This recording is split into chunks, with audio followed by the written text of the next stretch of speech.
शर्मा स्वागत करता हूं आपका एक बार फिर यादबिन स्मार्ट क्लासेस पर, जिस पर आप ग्रुप डी की तैयारी कर रहे हैं। जैसा कि आपको पता है कि शाम के 6 बज चुके हों, शाम के 6 बजे मेरे द्वारा एक सेशन स्टार्ट होता है जो आपकी साइंस की क्लासेस का होता है। और जितने भी साथी मेरे साथ में पढ़ रहे हैं उनको पता है कि ये सेशन कितना अच्छा रहता है। इनको पता है कि इस सेशन में आपको क्या क्या पढ़ाया जाता है और कितना इम्प्रूव किया है, वो सभी जानते हैं। बाकी उन लोगों के द्वारा कई लोगों को शेयर भी किया गया है, जिससे वो लोग भी जानते हैं कि हाँ, यहाँ पे एक ऐसी क्लासेस है जो रोजाना यहाँ आपको शिफ्ट वाइज सॉल्यूशन कराती है। और इस shift wise solution group D के एग्जाम्स के रहते हैं। और आज हम कौन सी शिफ्ट करने वाले हैं, तो आपको यहाँ पे दिख रहा होगा कि 2 सितंबर 2022 की शिफ्ट सेकंड को करने वाले हैं, क्योंकि इससे पहले हम कौन सी कर चुके हैं, शिफ्ट फर्स्ट को कर चुके हैं। अब वो कंप्लीट होगी तो सेकंड करेंगे, इसके बाद थर्ड को करेंगे। चलिए बात करते हैं आगे। आगे आपको मालूम है कि हमारे द्वारा एक बैच लॉन्च किया गया जो कि साइंस स्पेशल बैच है, जो आपको मात्र 99 रुपए में मिल रहा है। और कहाँ मिल रहा है, तो यादविन स्मार्ट क्लासेस की एप्लीकेशन पे मिल रहा है। बाकी अगर आपको डेमो क्लासेस देखनी है तो आप हमारे यूट्यूब चैनल पर जाकर इन डेमो क्लासेस को देख सकते हो। यहाँ पे आपको ये डेमो क्लासेस दिख जाएंगी, इसकी प्लेलिस्ट अलग से बनी हुई है और आप उस प्लेलिस्ट पे जाके इन क्लासेस को देख सकते हो। आगे बढ़ते हैं। अब आता है आपके सामने क्वेश्चन नंबर 1। क्या कहता है क्वेश्चन नंबर 1? पढ़ेंगे, पढ़ने के बाद इसके आंसर देंगे। सबसे पहले आपको यहां पे दिखाई दे रहा होगा कि निम्नलिखित में से कौन सा कोशिकीय घटक अधिकांश प्रोकैरियोटिक्स में मौजूद नहीं होता है। तो सबसे पहले बात क्या कही है, प्रोकैरियोटिक्स। तो हमें सबसे पहले माइंड में यह आना चाहिए कि प्रोकैरियोटिक्स क्या होता है। तो ये मालूम होना चाहिए कि ये सेल का टाइप होता है। एक सेल की दो टाइप होते हैं, जिसमें से एक होता है आपका प्रोकैरियोटिक्स और दूसरा जो होता है उसे कहते हैं हम यूकैरियोटिक्स। ठीक है, ये दो हमारे पास में टाइप होते हैं सेल के, जो कि डिपेंड करता है क्या कि ये कैसा सेल होगा। Poonam good evening. यहां पे मैं बात करता हूं कि प्रोकैरियोटिक वो होते हैं जो डेवलप्ड नहीं होते। कैसे होते हैं, ये डेवलप्ड नहीं होते हैं। और यूकैरियोटिक्स वो सेल होते हैं जो वेल डेवलप्ड होते हैं। पहली बात। इसके अलावा आपको यहां पे ये जो दिख रहा होगा, ये प्रोकैरियोटिक सेल है। इसके पास में आप देख पा रहे हो कि इसके पास में सेल तो है, यानी केंद्रक तो है, लेकिन केंद्रक के पास में मेम्ब्रेन नहीं है। तो हम क्या कहेंगे कि ये बिना मेम्ब्रेन का न्यूक्लियस पाया जाता है। ठीक है, इसमें और क्या मिलता है भाई, इसमें के अंदर राइबोसोम्स मिलता है। क्या मिलता है, राइबोसोम्स मिलता है। क्या राइबोसोम्स यूकैरियोटिक में होता है? बिल्कुल होता है, राइबोसोम्स इसमें भी पाया जाता है। साइटोप्लाज्म होता है, हाँ जी, साइटोप्लाज्म यूकैरियोटिक में होता है और प्रोकैरियोटिक में नहीं होता है। तो दोनों में ही ये चीजें पाई जाती हैं। ये पूछा गया है कौन सा कोशिकीय घटक जो है प्रोकैरियोटिक में मौजूद नहीं होता है। तो हमें यहाँ पे न्यूक्लियस दिख गया, हमें यहाँ पे साइटोप्लाज्म दिख गया, हमें यहाँ पे राइबोसोम्स दिख गया। क्या नहीं दिख रहा है यहाँ पे, हमें यहाँ पे क्या नहीं दिख रहा, मेम्ब्रेन नहीं दिख रही। किसकी? न्यूक्लियस की मेम्ब्रेन नहीं दिख रही। तो हम क्या कह सकते हैं, ऑप्शन नंबर बी इसका आंसर बोल सकते हैं।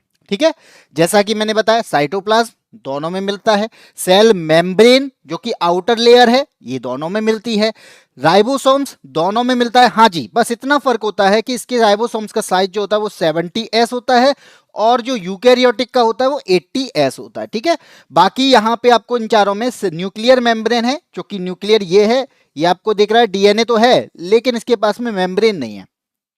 आया समझ? चलिए आगे बढ़ते हैं, क्वेश्चन नंबर 2 पे आते हैं। पूछा गया है कि कौन सा ऐसा जीव है जिसके पास में 3 कोष्ठी हृदय होता है। 3 कोष्ठी का मतलब क्या होगा, 3 चैम्बर मिलेंगे और 3 चैम्बर इन चारों में से किसके पास है, ये पूछा गया है। तो आपको मालूम होना चाहिए भाई, इंसानों का तो सबको पता होगा कि इंसानों के पास में भाई 4 चैम्बर होते हैं और चारों चैम्बर में लोग अपने अपने अलग अलग साथियों को रखते हैं। कहने वाली मजाक वाली बात है, ऐसा होता नहीं है, लेकिन फिर भी कहते हैं कि हमारे पास 4 रूम होते हैं, चारों में अलग अलग रख सकते हैं। लेकिन यहां पे बात आती है कि 3 रूम किसके पास होते हैं, किसके दिल में 3 रूम होते हैं। 4 तो इंसानों के में होते हैं, चलो पता चल गया कि ये इसके पास में, मनुष्य के पास में 4 चैम्बर होते हैं। ठीक, चलो एक बात आ गई। और मेढक की बात की जा रही है, तो याद रखना मेढक ही एक ऐसा प्राणी है इन सब में जिसके पास में कैसे कितने चैम्बर होते हैं, 3 चैम्बर होते हैं। और याद रखना मेढक के अलावा जो उभयचर होंगे, जो उभयचर होंगे उनके पास में चैम्बर कितने मिलने वाले हैं, 3 चैम्बर मिलने वाले हैं। बाकी फिश की बात कर रहे हैं यहाँ पे, तो यहाँ पे एक फिश के पास में कितने भाई, इसके पास में 2 चैम्बर होते हैं। बर्ड्स की बात आ रही है तो बर्ड्स के पास में कितने होते हैं, 4 चैम्बर होते हैं। हाँ, ह्यूमंस के पास में भी 4 चैम्बर होते हैं। जिसके पास में 4 चैम्बर नहीं होते वो कौन है, वो मेढक है, क्योंकि इसके पास में कितने होते हैं, 3 होते हैं। ठीक है, ये आपको दिख रहा होगा। यहाँ पे मैंने एक इमेज भी लगाई है छोटी सी, जो आपको नहीं समझ में आ रही हो तो यहाँ पे देखेंगे कि 2 तो आर्टरियम होते हैं लेकिन एक वेंट्रिकल होता है, और ह्यूमन के पास में 2 आर्टरियम और 2 वेंट्रिकल होते हैं, जिसे हम आलिंद और निलय के नाम से भी जानते हैं। आया समझ? चलिए आगे बढ़ते हैं, क्वेश्चन नंबर 3 पे आते हैं। एक मीथेन गैस है, इसके अणु के दहन से क्रमशः कितने कार्बन डाइऑक्साइड और कितने जल के अणु बनते हैं, क्वेश्चन पूछा गया। स्टूडेंट लाइफ ने सी बताया, बिल्कुल सही है। पूनम का भी आंसर सही है और एसपी का भी आंसर सही है कि जो मेढक है, या फिर मैं कह सकता हूं उभयचर होते हैं, जो पानी में भी रहते हैं और जो जमीन पर भी रहते हैं, इनके पास में 3 चैम्बर पाए जाते हैं। यहां की बात आती है कि एक मीथेन गैस है। अब मीथेन गैस को क्या किया जा रहा है, जलाया जा रहा है। दहन का मतलब क्या है, जलाया जा रहा है। अब ये क्या बना रहा है, कितने कार्बन डाइऑक्साइड बनाएंगे और कितने अणु जल के बनाएंगे, ये हमसे पूछा जा रहा है। तो आपको मालूम होना चाहिए कि मीथेन क्या होती है। मीथेन तो भाई CH4 होती है कि नहीं, इतना पता है। CH4 के साथ में मैं क्या करूं, यहां पे दहन करना है। दहन का मतलब मुझे ऑक्सीजन की उपस्थिति चाहिए होगी। ठीक है, तो मैंने यहां पे ऑक्सीजन की उपस्थिति ले ली। अब क्या होगा, यहां पे मुझे क्या मिल गया, कार्बन डाइऑक्साइड बोल रहा है, तो ठीक है मान लिया कार्बन डाइऑक्साइड मिल गया। कितने कार्बन है यहाँ पे, 1 कार्बन है। ऑक्सीजन कितने हैं यहाँ पे, ऑक्सीजन तो 4 हैं, तो 2 तो हमने यहाँ यूज कर लिए। अब 2 ऑक्सीजन का कहाँ यूज करूं, क्योंकि पानी भी मिल रहा है, तो पानी में मैं कितना होगा, यहाँ तो 1 ही ऑक्सीजन है, तो मैं क्या कर सकता हूँ, इसके आगे बैलेंस करने के लिए 2 लगा दूंगा। ठीक है, अब देख लो हाइड्रोजन कितने हो गए, हाइड्रोजन 4 हो गए। ऑक्सीजन कितने हो गए, 4 है, तो 1 ये है, सॉरी 2 ये हैं और 2 ये हैं, 4 हो गए, 1 कार्बन बन गया। यहां पे मैंने बैलेंस कर लिया। अब आप देख लो कार्बन डाइऑक्साइड कितने हैं, यहां तो 1 ही है, तो कार्बन कितने हो गए, 1 हो गया। आपको जल के अणु दिख रहे हैं कितने हैं भाई, 2 हैं, तो ये हो गया आपका 2, तो 1 और 2 हो गया। ऑप्शन देख लो कहां पर है, ऑप्शन नंबर बी में 1 और 2 किसका आया है, 1 2 शाकिब ने बताया है, और स्टूडेंट लाइफ बी आंसर बिल्कुल सही है। तो 1 और 2 जो आया है बिल्कुल सही है। अगर मीथेन गैस का दहन किया जाता है तो यहां पे दहन के लिए, किसी भी चीज को जलाने के लिए कार्बन ऑक्सीजन की जरूरत होती है। तो मैंने यहां पे क्या किया, ऑक्सीजन की जरूरत थी तो ऑक्सीजन को यहां पे यूज कर लिया। जैसे ही मैंने इसकी रिएक्शन कराई तो यहां पे मुझे कार्बन डाइऑक्साइड और जल के अणु प्राप्त होते हैं। चलिए आगे बढ़ते हैं, क्वेश्चन नंबर 4। क्वेश्चन नंबर 4 यहां पे आता है मिल्क ऑफ मैग्नीशिया। इसका पीएच मान पूछा है। अब आपको एक बात मालूम होगी, पीएच मान तो पूछा है लेकिन पीएच क्या होता है ये सबके माइंड में आना चाहिए, और सब जानते भी होंगे कि पीएच जो होता है, पी में, पीएच में पी जो होता है वो होता है आपका पोटेंशियल। किसका पोटेंशियल, हाइड्रोजन का पोटेंशियल। ठीक है, तो ये आपका क्या होता है, इसी को हम कहते हैं पीएच। और पीएच की फुल फॉर्म पूछी जाए तो आप इस तरीके से आंसर दे सकते हैं। हमसे बोला जा रहा है कि इस पीएच की वैल्यू को पता करने के लिए मेरे पास में एक पैमाना होता है, वो उसे पीएच पैमाना कहते हैं। और अगर वो पैमाना 7 बताता है तो इसका मतलब वो कैसा है, वो उदासीन है। वो कैसा अणु होगा, वो आपका उदासीन होगा। लेकिन अगर वो 7 से कम है तो वो कैसा होगा, वो तो अम्ल कहलाएगा। और इसके बाद 7 से ज्यादा है तो उसे हम क्या कहेंगे, क्षारीय कहेंगे। ये बात आपको सबको पता है। और ये कहां से, 0 से लेकर 14 तक का ये पैमाना होता है। इतनी बात समझ में आ गई। मिल्क ऑफ मैग्नीशिया जो होता है, जिसे हम क्या कहते हैं, MgOH का होल ट्वाइस कहते हैं, मैग्नीशियम हाइड्रोक्साइड कहते हैं इसे। अब इसका जो क्षारीय पदार्थ होता है, यानी ये कैसा होता है, क्षारीय पदार्थ होता है, मैंने ही बोल दिया। और इसकी पीएच वैल्यू जो होती है वो 10.5 होती है। यहाँ पे 4 है तो यही सही हो जाएगा, 10.4 होती है। और ये MgO2 कैसा होता है भाई, कड़वा होता है स्वाद में। और कड़वा कौन होता है, कड़वा होता है क्षारीय पदार्थ। तो MgO2 क्या है, एक क्षारीय पदार्थ है। ठीक है, अब आपको पता है कि हम लोग जो भी पेट में एसिड अगर बन जाती है तो उसे न्यूट्रलाइज करना होता है। भाई पेट में अगर एसिड बन जाए, नमस्ते भाई, अगर पेट में एसिड बन गई, तो एसिड बना है तो उसको न्यूट्रलाइज करने के लिए मुझे क्या चाहिए, उसे न्यूट्रलाइज करने के लिए मुझे क्षार चाहिए। तो मैं क्षार को मिला के पी सकता हूं ना।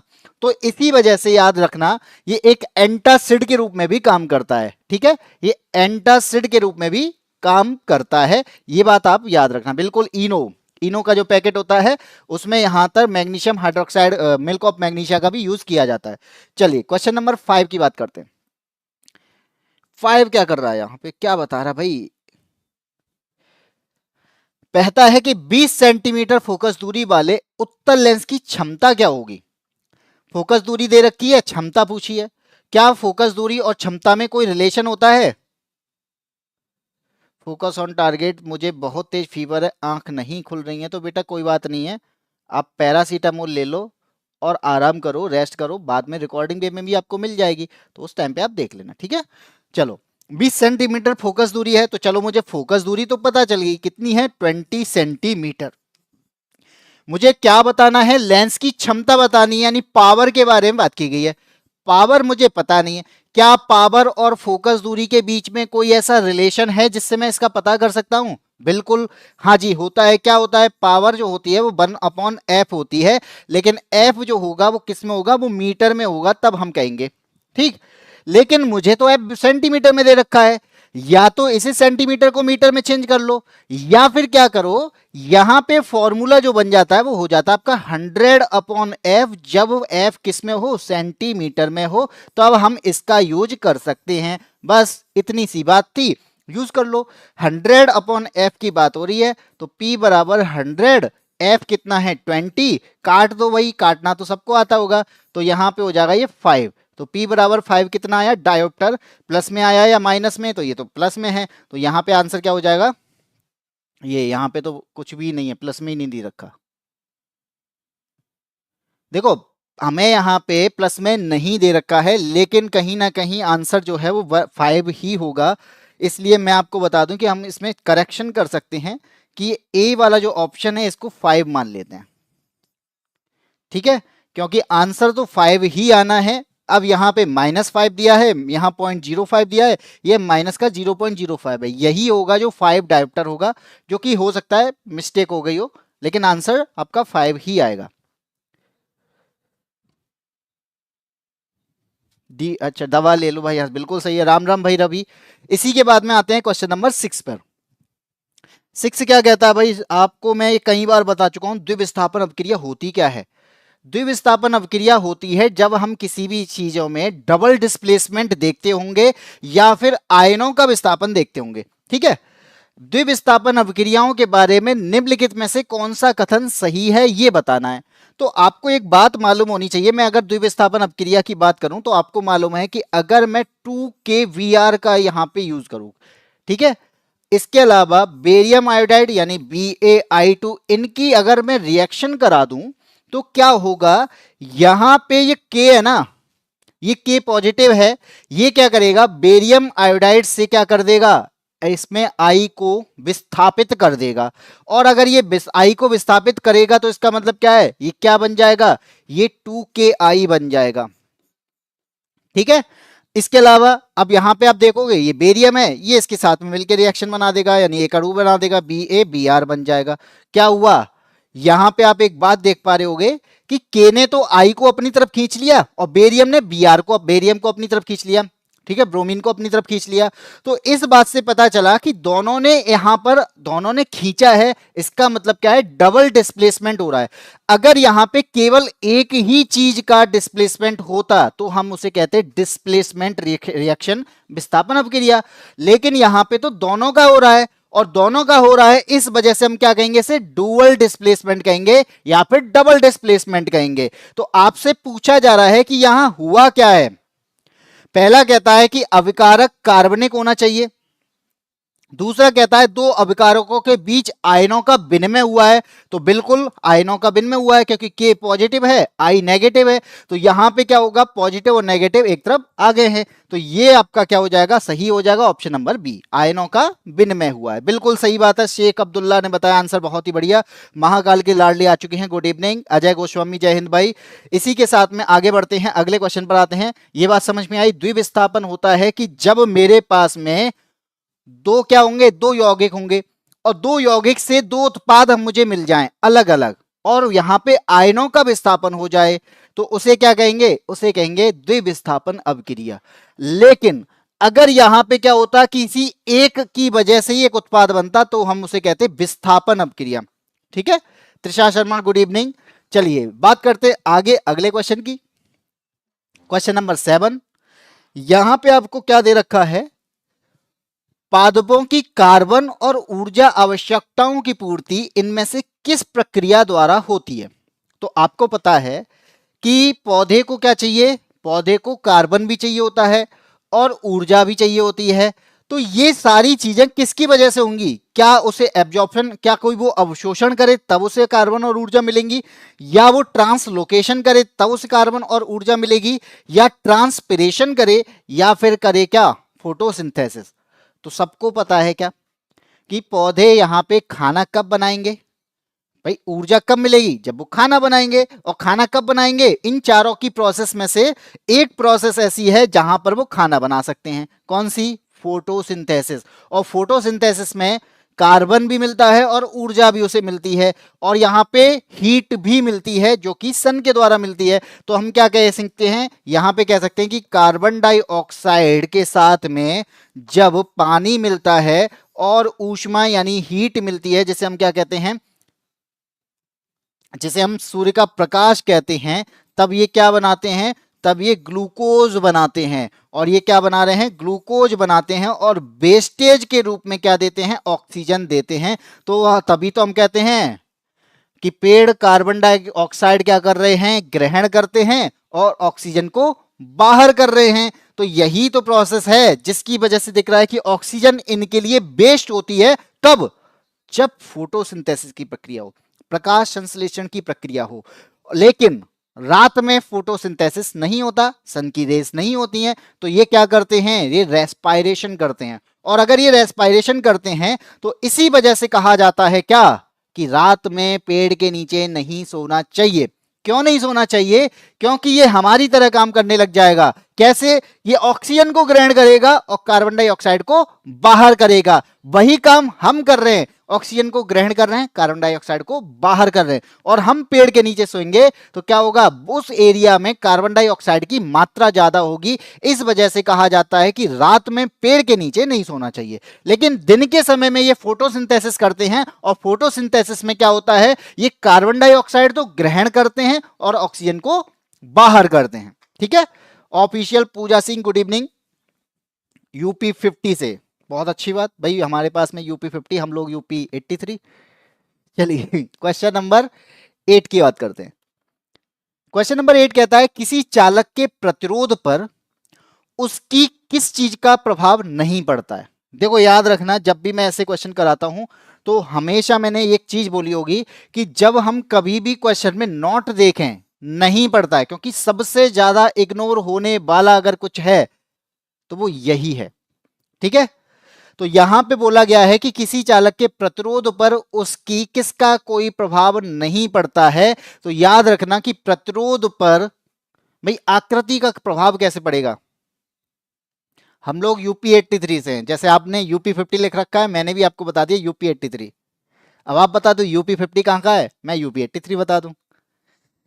तो यहां पे देखा, याद रखना प्रतिरोध जो है ना, वो किसी आकृति का प्रभाव नहीं होता है। प्रतिरोध पर किसका प्रभाव होगा, तापमान का प्रभाव होगा, उसकी मोटाई का प्रभाव होगा, लंबाई का प्रभाव होगा। जैसे मैंने बोला कि मान लो इस कांटा है, ये क्या है, ये मैंने प्रतिरोध का साइन बना दिया। ठीक है, ये है हमारा प्रतिरोध। मान लीजिए इस पर क्या है, ये व्यक्ति चल रहा है। ठीक है, अब अगर मैं इसी प्रतिरोध को आगे बढ़ा दूं, इसकी लंबाई बढ़ा दूं, तो क्या होगा, प्रतिरोध बढ़ेगा, क्या बढ़ेगा, बढ़ेगा कि घटेगा, प्रतिरोध तो बढ़ेगा। तो इसका मतलब क्या है कि लंबाई का तो प्रभाव पड़ रहा है, यहां पे लंबाई का तो प्रभाव पड़ रहा है। अगर मैं इस वायर की मोटाई बढ़ा दूं तो क्या होगा, तो भी यहां पे रेजिस्टेंस कम और ज्यादा होगा। तापमान टेम्परेचर का भी फर्क पड़ता है, किसका फर्क नहीं पड़ रहा, शेप का फर्क नहीं पड़ता है। इसलिए इसका आंसर क्या हो जाएगा, ऑप्शन नंबर ए। ठीक है, जिन लोगों ने लेंथ बताया है बेटा शेख भाई, गलत है, ए आंसर होगा बिल्कुल। भैया मेरा एग्जाम सिटी नहीं दिख रहा है, किसमें, चलिए आगे बढ़ते हैं, क्वेश्चन नंबर 9 पर आते हैं। 9 से पहले मैं आपको बता दूं कि हमारे द्वारा एक साइंस स्पेशल बैच लाया गया है और ये साइंस स्पेशल बैच को पढ़ाने वाला हूं मैं, और इसमें आपको फिजिक्स, केमिस्ट्री और बायो तीनों ही पढ़ाई जाएंगी। और ये बैच जो आपको मिलने वाला है ये हमारी एप्लीकेशन पे मिलने वाला है, जो कि है यादविन स्मार्ट क्लासेज, क्योंकि चैनल का नाम भी यही है, सेम नाम से हमारी एप्लीकेशन है। आप वहां पर प्ले स्टोर पर जाएं और प्ले स्टोर पर जाके इसको डाउनलोड कर सकते हैं। इसके बाद ये बैच जो आपको मिलने वाला है, अभी इसकी प्राइस जो है वो 99 रखी गई है, 99 रुपए में ये प्राइस है, और 99 रुपए में ये आपको पूरा बैच मिल रहा है, जिसमें आपको तीनों सब्जेक्ट कराए जा रहे हैं। फिजिक्स मैंने स्टार्ट कर दिया है, 4 से 5 क्लासेस हो चुकी हैं क्योंकि बैच स्टार्ट हो चुका है। आप चाहते हैं खरीदना तो आप खरीद सकते हैं हमारी प्ले स्टोर पर एप्लीकेशन को डाउनलोड करने के बाद। मात्र 99 रुपए में आपको, इससे सस्ता कहीं और मिलने वाला नहीं है। अगर आपने इसकी डेमो वीडियो नहीं देखी है तो आप डेमो वीडियो भी देख सकते हैं, हमारे चैनल पर ही पड़ी हुई है प्ले लिस्ट में जाकर। चलिए वो दिख जाएगा कुछ टाइम बाद, वही थोड़ा सा उसे रेस्ट तो करने दिया करो वेबसाइट को, एक साथ ही सब चीज देख लोगे कोई दिक्कत नहीं है, कुछ टाइम बाद दिख जाएगा, सबका दिखेगा। क्वेश्चन नंबर आता है 9। अब इस 9 में क्या दिया गया है इसको चेक करते हैं। यहां पे दिया गया एक अवतल दर्पण, तो सबसे पहले क्या आएगा, अवतल दर्पण के बारे में बात की जा रही है। ठीक है, चलो मैं अवतल दर्पण कैसा होता है ये दिमाग में लाना पड़ेगा। कैसा होता है भैया, अवतल दर्पण जो होता है ना वो इस तरीके का होता है। ये क्या है, जब तक दर्पण पे पॉलिश नहीं करोगे, यानी जब तक किसी कांच पे पॉलिश नहीं करोगे दर्पण नहीं बनेगा। तो मैंने क्या कर दिया, पॉलिश कर दी। कौन से भाग पे, इसके आउटर वाले पार्ट पे पॉलिश कर दी। अब ये क्या बन गया, दर्पण बन गया, मिरर बन गया। तो इसे मैं कह दूंगा अवतल दर्पण। ठीक है, उत्तल अगर होता तो इसके अंदर वाले पार्ट पे पॉलिश कर देता। कह रहा है कि 18 सेंटीमीटर त्रिज्या वाले गोले के पृष्ठ के एक भाग से बनाया गया है। यानी ये कभी एक गोला हुआ करता था, हुआ क्या कि इसका एक पार्ट काट लिया। अब गोला है तो इसके पास में क्या होगी, रेडियस होगी। तो यहां पे मैं कह सकता हूं कि ये जो है ना ये रेडियस है इसकी, और इस रेडियस को मैं कहा क्या कहेंगे हम, सेंटर ऑफ कर्वेचर कहते हैं। यहां पे इस रेडियस को कहेंगे आर, और आर कितना है हमारा 18 सेंटीमीटर है। ये आपका पोल से यहां पे काउंट होता है। इतनी बात समझ में आ गई। ठीक है, मुझसे बोला गया है कार्तीय चिन्ह परिपाटी का यूज करना है, यानी हमें साइन का यूज करना है, क्योंकि यहाँ पे फोकस दूरी माइनस होती है कभी प्लस होती है, तो इन चीजों को जानना है। तो जब मैं अब दर्पण के लेफ्ट साइड की बात कर रहा हूं, दर्पण के लेफ्ट साइड की अगर बात की जाएगी यहां साइन आएंगे माइनस, और दर्पण के राइट साइड की बात की जाएगी तो क्या होगा, तब वहां पे साइन आएंगे प्लस। अब आपसे बोला क्या गया है कि मुझे फोकस बताओ।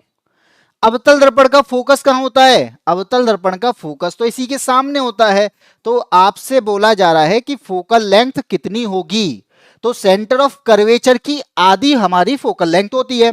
तो किसी भी लेंस की, किसी भी दर्पण की अगर आपको फोकल लेंथ पता करनी है तो सेंटर ऑफ कर्वेचर या फिर कह सकते हो रेडियस के आधा कर दो। रेडियस का आधा अगर मैं कर दूं तो मुझे क्या पता चल जाएगा, फोकल लेंथ पता चल जाएगी। और रेडियस कितनी है, 18 है, तो एफ कितना हो जाएगा, 9 हो जाएगा। अब आपसे मैं बात करता हूं क्या प्लस आएगा या माइनस आएगा। तो याद रखना मैंने बोला कि दर्पण के लेफ्ट की बात की जा रही है तो यहां पे क्या होगा, माइनस होगा, और दर्पण में राइट की बात की जाएगी तो कैसा होगा, प्लस होगा। तो ये लेफ्ट में है तो इसलिए मैं क्या कहूंगा, ये माइनस होगा। देख लो माइनस किस में है, ऑप्शन नंबर सी में। ठीक है शेख भाई, आंसर तो सही है 9 सेंटीमीटर, लेकिन 9 माइनस में होगा। ठीक है, महाकाल की लाडनी ने बताया ऑप्शन नंबर बी। रेस्ट ज्यादा अच्छा नहीं होता, रेस्ट तो बहुत अच्छा होता है, मैं पूरे दिन रेस्ट ही करता हूं। ठीक है, चलो आगे बढ़ते हैं क्वेश्चन नंबर 10 पे। क्वेश्चन नंबर 10 की बात करते हैं। बोला गया है निम्नलिखित में से कौन सी विधि एक शल्य चिकित्सा पद्धति है जिसका उपयोग पुरुषों से शुक्राणु के स्थानांतरण को रोकने के लिए किया जाता है। तो मुझे क्या बताना है, एक ऐसा सर्जिकल प्रोसीजर बताना है, यानी एक सर्जरी टाइप का प्रोसीजर है जहां पे आप पुरुष जो होते हैं उनके पास में क्या होगा भाई, स्पर्म होंगे। तो इस स्पर्म को ट्रांसफर करने के लिए रोका जाए, उनके साथ में ऐसा क्या किया जा सकता है बताओ भाई। स्पर्म जब किससे, हम यहां पे बात कर रहे हैं जब स्पर्म जो है किससे मिलेगा, स्पर्म जब एग से मिलेगा तब यहां पे क्या बन जाएगा, तभी तो जायगोट बनेगा, तभी तो प्रेगनेंसी होगी। लेकिन हमें क्या करना है, रोकना है। तो प्रेगनेंसी को रोकने के लिए इन चारों में से ऐसा क्या किया जा सकता है, जो एक कैसी प्रोसेस है, जो एक आपकी सर्जिकल प्रोसेस है। तो किसी सर्जरी के माध्यम से। बताओ, आप बताओ। ऑप्शन नंबर ए कहता है डिंब वाहिनी, जिसे हम फैलोपियन ट्यूब कहते हैं, फैलोपियन ट्यूब को ब्लॉक कर दिया जाए। तो भाई पुरुषों के पास में फैलोपियन ट्यूब होगी? पुरुषों के पास में फैलोपियन ट्यूब होगी? बिल्कुल नहीं होगी। ये तो आपके महिलाओं के पास होती है, लेडीज के पास होती है। ठीक है। बी कहता है कंडोम का इस्तेमाल किया जाता है। तो यहां पे हाँ बिल्कुल बात है, शुक्राणु के स्थानांतरण को रोकने के लिए कंडोम का यूज किया जा सकता है। लेकिन ये क्या शल्य चिकित्सा है, सर्जिकल प्रोसीजर है? नहीं है। तो इसका मतलब बी हमारा आंसर यहां पे गलत हो जाए। कॉपर टी की बात कर जाती है भाई, ये तो लेडीज के लिए यूज की जा रही है, तो कॉपर टी भी आपका आंसर नहीं होगा। हम क्या करें, जो शुक्र वाहिका होती है, जिसे हम क्या कहते हैं, जिसे वास डिफरेंस कहते हैं, इसको ब्लॉक कर दिया जाता है, इसको काट लिया जाता है, और इसकी वजह से यहां पे पुरुषों के द्वारा स्पर्म का ट्रांसलोकेशन नहीं होता है। यही यहां पे आपको दिख रही होगी कि जो आपके यहाँ पे टेस्टिकल्स होते हैं, इन टेस्टिकल्स को ब्लॉक कर दिया जाता है, जो कि आपको यहाँ पे दिखाई दे रहा होगा। ठीक है। जिसके बाद में यानी ये टेस्टिकल था बिल्कुल सीधा था, लेकिन हुआ क्या, इसको काट दिया, काटने के बाद में यहाँ पे क्या कर दिया, इनको अलग अलग डिवाइड कर दिया, जिसके बाद में स्पर्म जो है वो आगे नहीं जाते हैं। यहां पे बिल्कुल सही बताया शेख अब्दुल्ला भाई। त्रिशा शर्मा ने आंसर दे दिया है डी, बिल्कुल सही है। तो जिन लोगों का डी आंसर है वो बहुत सही आंसर दिया है, क्योंकि यहां पे हमसे पूछा क्या गया था, शल्य चिकित्सा के बारे में बात की गई थी और पुरुषों के बारे में बात की गई थी। महिलाओं के बारे में बात की जाती तो आपका ए सही हो जाता। यहां पे सर्जिकल के अलावा यहां पे और कुछ पूछा जाता तो यहां पे कौन सी प्रोसेस है, तो उसका उसके जगह पर कॉपर्टी हो जाता। कंडोम की बात की जाएगी तो ये एक सर्जिकल प्रोसेस नहीं है, ये नॉर्मल प्रोसीजर है, जहां पर यहां पर हम क्या कर रहे हैं, स्पर्म को जाने से रोकते हैं। चलिए आगे बढ़ते हैं। क्वेश्चन नंबर आता है 11। 11 क्या कहता है? 11 कहता है कि कौन सा तत्व है, ना तो वो धातु है और ना ही क्या है, ना ही वो नॉन मेटल है यानी अधातु है। तो बताओ ऐसा कौन सा है? यानी ना तो वो पुरुष है ना ही वो महिला है, इस तरीके से कह सकते हो।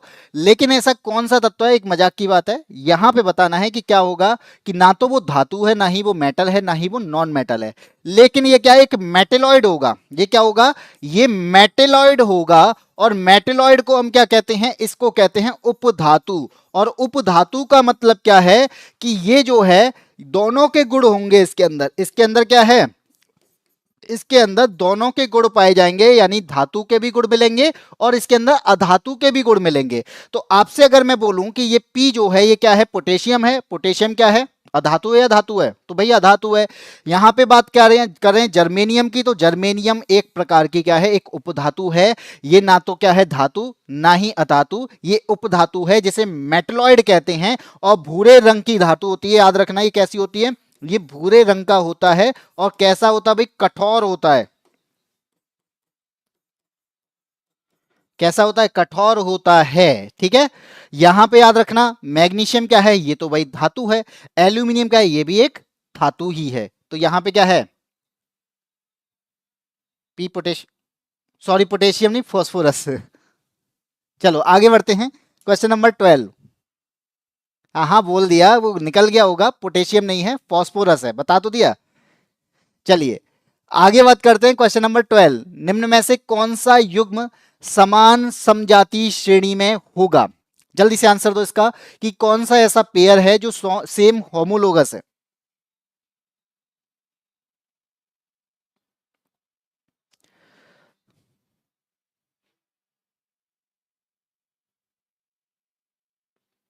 सर आप केवल जीएस पढ़ाया कीजिए, साइंस के क्वेश्चन हटा दिए कीजिए, साइंस तो अकेले चलता है सर। भाई मैं जीएस का, ये तो मैं साइंस ही पढ़ा रहा हूँ भाई। क्यों, क्या हो गया रोहित पाल? बात करते हैं इसकी, निम्न में से कौन सा युग्म समान समजाति का है? तो सबसे पहले आपको दिया गया CH3CHO, और CH2CHO क्या होता है, तो भाई ये एल्डिहाइड होता है। क्या होता है, इसे हम एल्डिहाइड कहते हैं। और एल्डिहाइड की अगर बात कर रहे हैं, यहाँ पे CH3OH क्या है, फिर ये OH जुड़ा है, तो इसका मतलब क्या है, ये एल्कोहल होगा। ठीक है। तो क्या ये समझाते हैं? नहीं भाई, ये क्या है, ये अलग अलग जाति के होंगे। बात की जा रही है अगला C2H5OH, तो OH जुड़ा है, इसका मतलब क्या है, ये भी आपका एल्कोहल होना चाहिए। ठीक।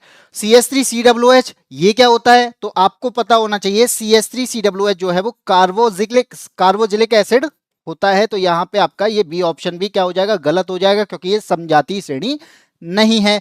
जब मैं CH3OH की बात करूंगा तो याद रखना ये क्या होता है भाई, ये भी हमारा एल्कोहल ही है। HCOOH क्या होता है, HCOOH क्या होता है,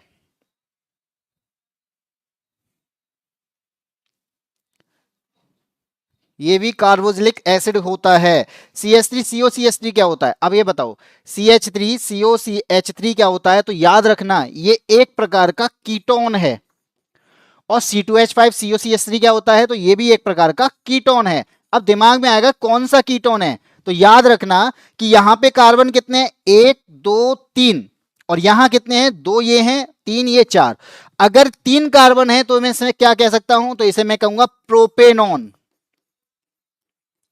ठीक है, मैथ एथ प्रोप। इसके अलावा यहां पे 5 कार्बन है तो इसे मैं क्या कहूंगा, तो 4 कार्बन है तो इसे क्या कहूंगा, ब्यूटेनॉन। तो ये याद रखना, अगर नाम भी पूछे तो मैंने नाम भी बता दिए। आंसर आपका क्या हो जाएगा, ऑप्शन नंबर डी हो जाएगा, कि दोनों क्या है, दोनों कीटोन है। बिल्कुल सही आंसर दिया है देव ने, त्रिषा ने, महाकाल की लाडली ने।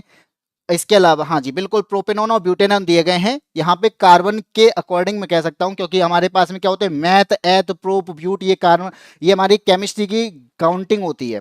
ठीक है, तो यहाँ पे कार्बन कितने हैं, यहाँ पे हमारे पास में 3 कार्बन थे तो ये प्रोपेनॉन हो जाएगा, और यहाँ पे कार्बन कितने थे, यहाँ पे 4 कार्बन थे, ये ब्यूटेनॉन हो जाएगा। ठीक है भाई, चलिए आगे बढ़ते हैं। अगला क्वेश्चन आता है, क्वेश्चन नंबर 13। बोला गया है चुंबक के उत्तरी ध्रुव पर चुंबकीय क्षेत्र रेखाएं कैसी होती हैं। तो याद रखना यहां पे बोला गया है, पहले तो चुंबक पता होना चाहिए। तो चुंबक हमारी ये है, बार मैग्नेट है, और इस बार मैग्नेट की एक तरफ नॉर्थ होगा, एक तरफ साउथ होगा। और जब नॉर्थ साउथ की बात हो रही है तो इसका मतलब क्या है, यहां से क्या निकलती होंगी, रेखाएं निकलती होंगी। तो हम क्या कह रहे हैं, इसे चुंबकीय रेखाएं कहते हैं। यहां से कितनी रेखाएं निकलती हैं, तो भाई बहुत सारी रेखाएं निकलती हैं। ये किस साइड जाती हैं, तो ये नॉर्थ से साउथ की ओर जाती हैं जब मैं आउटर वाली बात करूंगा। और जब मैं इनर वाली बात करूंगा तो इसका मतलब क्या है, ये पूरा क्लोज्ड वक्र वक्र बनाती हैं, इसलिए क्या हो जाएगा, ये साउथ से नॉर्थ जाती हैं। ये बात समझ में आई। तो हमसे पूछा गया है कैसी रेखाएं होती हैं, प्रतिच्छेदी, तो भाई ये कभी नहीं काटती हैं। ध्रुव से निकलने वाली रेखाएं होती हैं, हाँ जी बिल्कुल होती हैं। तो भाई ध्रुव से ही तो निकल रही हैं, तो आपका क्या हो जाएगा, ऑप्शन नंबर बी आंसर हो जाएगा। हमारे अकॉर्डिंग इसका आंसर डी होना चाहिए था, लेकिन आरआरबी ने इसका आंसर, यानी रेलवे के द्वारा इसका जो आंसर दिया गया है वो ऑप्शन नंबर बी दिया गया है। ठीक है, आया समझ। ध्रुव से निकलने वाली रेखाएं बाकी समानांतर हैं, ध्रुव में विलीन होने वाली रेखा है तो समानांतर। इनर पार्ट की अगर मैं बात करूंगा तो ये पैरेलल हो जाएंगी, बाकी आउटर पार्ट में ये पैरेलल नहीं होती, क्योंकि एक प्रकार का पूरा ये वक्र बनाती हैं। हम इन्हें रेखाएं कहते हैं, लेकिन वास्तव में एक कर्व होते हैं। ठीक है, तो आपका आंसर क्या हो जाएगा, बी हो जाएगा। आगे बढ़ते हैं, क्वेश्चन नंबर 14 की बात करते हैं। 14 क्या कहता है, चलिए देखते हैं इसे भी। हमसे बोला गया है कि 2 प्रतिरोध हैं। ठीक है, एक प्रतिरोध है भाई 10 ओम का, दूसरा प्रतिरोध है 20 ओम का। दोनों को समानांतर क्रम में संयोजित किया गया। दिमाग में आएगा समानांतर क्रम में कैसे संयोजित करेंगे, तो याद रखना समानांतर क्रम का मतलब है कि ये जो प्रतिरोध हैं वो इस तरीके से जुड़े होंगे। ठीक है, ये मैंने जोड़ दिए ऐसे, और ये कहीं ना कहीं बैटरी से भी भाई करंट पहुंचाना है, तो करंट पहुंचाने के लिए मुझे क्या करना पड़ेगा, बैटरी से जोड़ना पड़ेगा। और बैटरी कितनी है, 6 वोल्ट की है, तो मैंने यहाँ पे 6 वोल्ट की बैटरी जोड़ दी। प्रतिरोध कितना है, एक तो है 10 ओम का जिसे मैं ए के नाम से रिप्रेजेंट कर रहा हूं, एक है 20 ओम का जिसे मैं बी के नाम से रिप्रेजेंट कर रहा हूं। ठीक है, यहाँ पे किनारों पे क्या होता है, विभवांतर होता है। चलिए अब बात करते हैं क्या कहता है।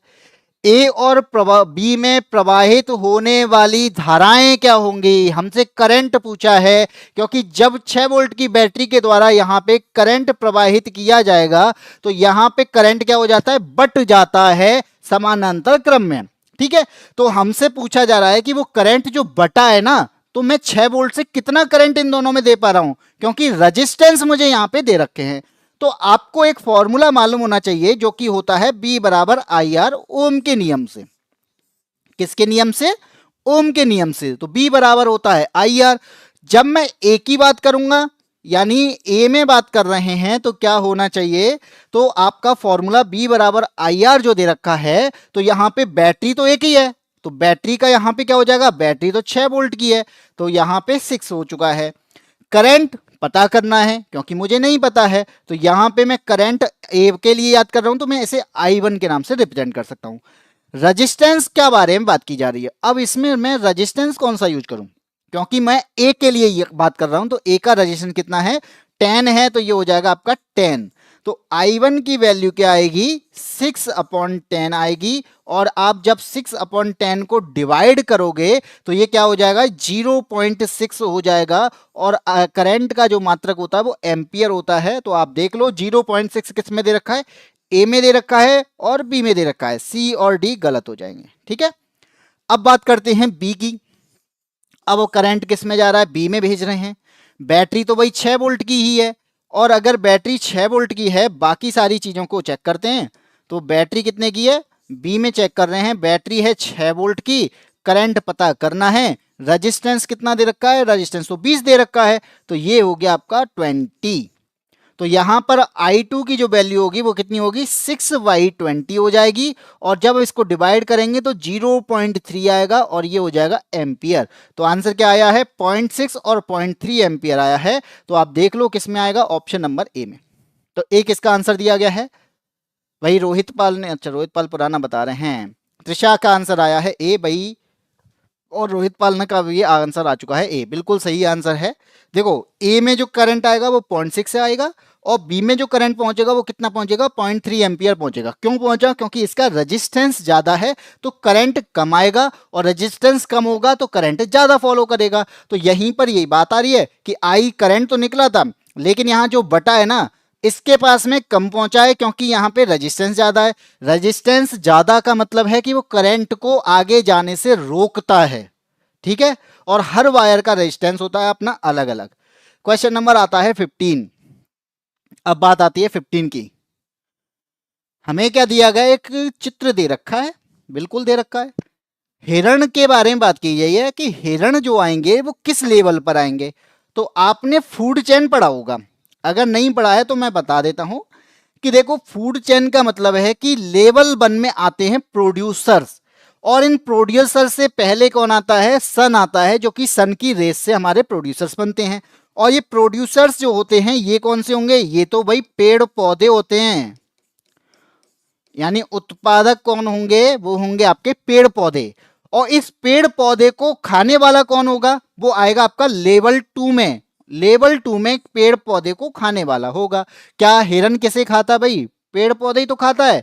तो इसका मतलब क्या होगा, हिरन किस में आना चाहिए, हिरन आएगा आपका लेवल 2 में, और लेवल 2 कहां पर है, ऑप्शन नंबर ए में। बाकी अगर आप देखोगे लेवल 3 में कौन आएगा, जो हिरन को खाएगा।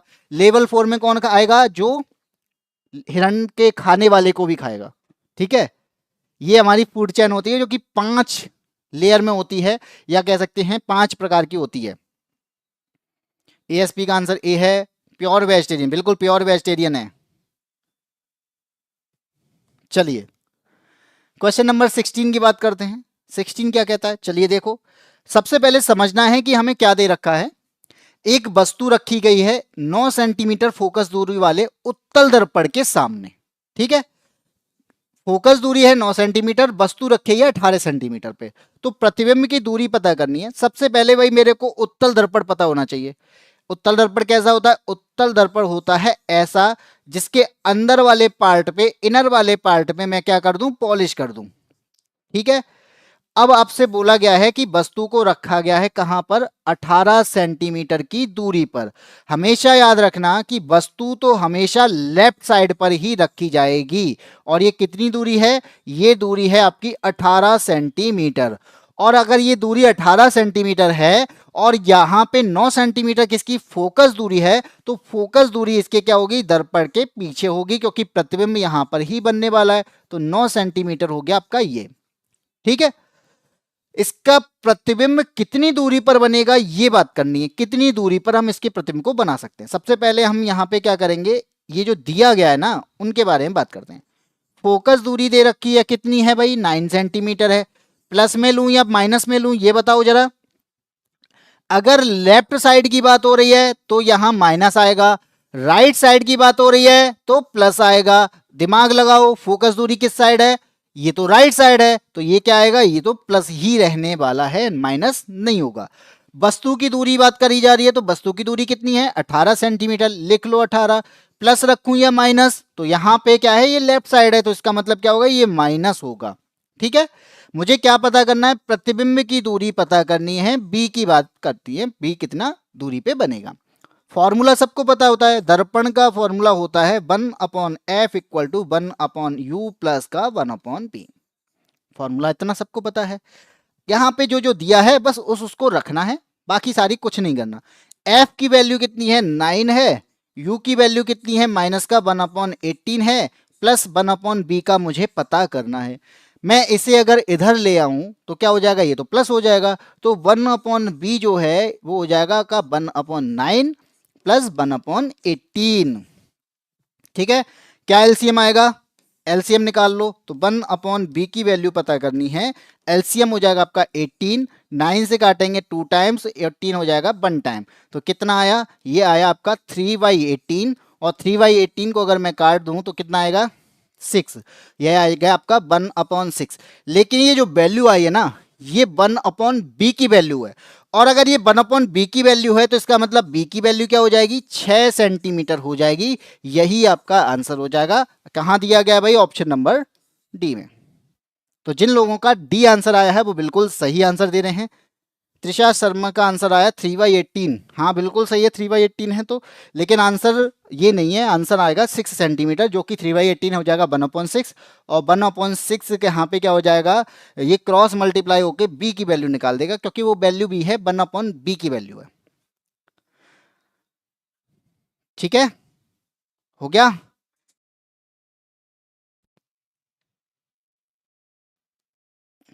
तो यहाँ पे अगले क्वेश्चन तो यहाँ पे नहीं है। बाकी आपको ये क्लास यहाँ पे होती है एंड, क्वेश्चंस होते हैं एंड, और अगर क्वेश्चंस एंड हो गए हैं तो उसके बारे में बता दूं, आपने जिस तरीके से यहाँ पे क्वेश्चन पढ़े हैं आपको मुझे लगता है अच्छे लगे होंगे, आपने समझे भी होंगे, और अगर समझ लिए हैं तो आप इनको आंसर करते भी जाएंगे। ठीक है, यहाँ पे अगर मैं बात करता हूँ कि हमारे यहाँ पे ये क्लासेस जो चल रही हैं, इसकी अगर आपने अदर क्लासेस देखनी है, इन क्लासेस को और देखना है, क्योंकि हमने कई सारी शिफ्ट कराई हैं, तो इन क्लासेस के लिए आप प्लेलिस्ट पे जा सकते हैं। प्लेलिस्ट के ऑप्शन पे आपको दिख जाएगा साइंस के पीवाईक्यू, और इस साइंस के पीवाईक्यू में लगभग 30 से 35 हम सेट करा चुके हैं, और 30 से 35 सेट आप देख सकते हैं कि 17 अगस्त 2022 की शिफ्ट फर्स्ट सेकंड थर्ड करके आज हम 2 सितंबर 2022 की शिफ्ट सेकंड तक पहुंच गए हैं। तो इन सारे पेपर को करना बहुत जरूरी है, क्योंकि इन्हीं से आपके क्वेश्चन रिपीट जरूर होंगे। और अगर आपने ये पढ़नी है तो प्रीवियस पेपर को पढ़ने से, हमेशा याद रखना कि प्रीवियस ईयर को पढ़ने से पेपर का इंप्रूव, पेपर को करने का तरीका हमारा चेंज हो जाता है। इसके अलावा टाइमिंग हमारी सेट हो जाती है, क्वेश्चन का पता चलता है कि कैसे क्वेश्चन पूछे जाते हैं, क्वेश्चन का लेवल क्या रहता है ये पता चलता है, कैसी कैसी लैंग्वेज में पूछा जाता है, ये सारी क्लासेस आपको मिलती हैं।